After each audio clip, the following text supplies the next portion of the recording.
Hello and welcome. This is Cherie with Rehashfiber, and today I have a lemons to lemonade project to show you. A little over a year ago, I saw this online where you could add your cats and their expressions and names to a shirt, and I thought, what a fun Christmas thing. When I got it and wore it, the shirt feels awful. It must be made of some kind of plastic, definitely artificial, whatever. And I knew I wouldn't wear it again. But my mind got to thinking, how can I turn it into something I would really love? So I thought, well, a pillow for Christmas is always good. So that's what we're going to do today. Now, I have this, which is also another bit of a lemon. It's hand-spun, hand-dyed yarn that is quite rough. And it was sitting there and I didn't know what I was going to do with it.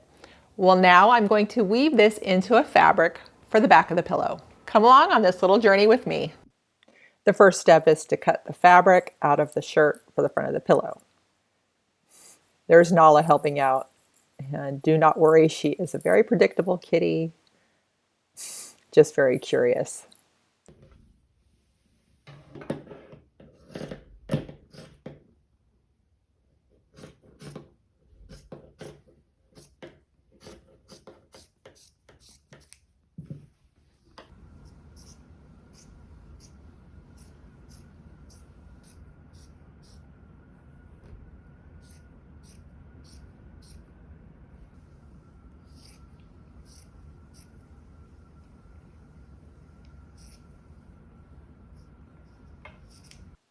The goal was to make a square and to leave as much fabric on the sides for the seams. Then it was measured to see how much fabric I would need to make on the loom. I warped the loom per the measurements, adding a little bit extra for the tying off on both ends. I learned very quickly with this yarn that every time I moved the heddle from the up and down position, all the yarns were sticking together and it was very hard to create the shed each time.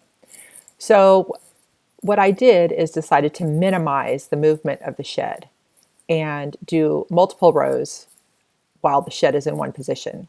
So you can do this, and as you see in the pattern here, it's done, but you have to catch the end strand each time so that it is held together. Once off the loom, I took it directly to ironing the fusible interfacing on. There was no need to tie off the ends because the fusible interfacing is going to keep it all held together. Now you can treat the weaving like it's fabric. However, I like to sew a line next to where I'm going to be cutting for extra protection to know nothing's going to come loose. I like to do the zigzag stitch. However, my machine is malfunctioning and my stitch is coming out kind of weird like this. For this, I preferred to sew a double row just to be extra sure nothing was going to come loose. Pin the right sides together for sewing and be sure to leave an opening so that once it's sewn together, you can turn it right side out.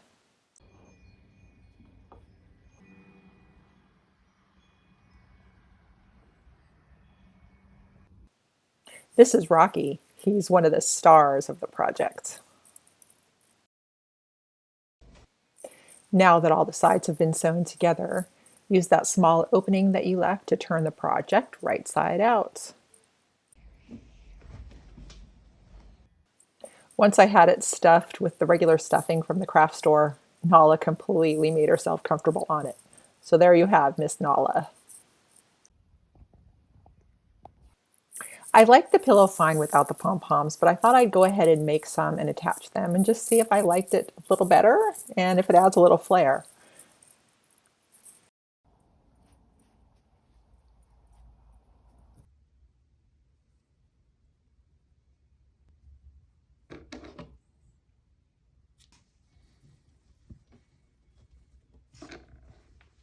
Mission accomplished. So there you have it, an item that would have sat on the shelf because I couldn't throw away this garment with pictures of my cats on it with their names, but it would have never been used.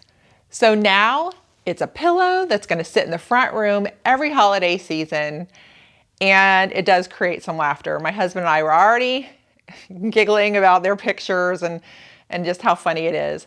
So now we have an item that's going to be used.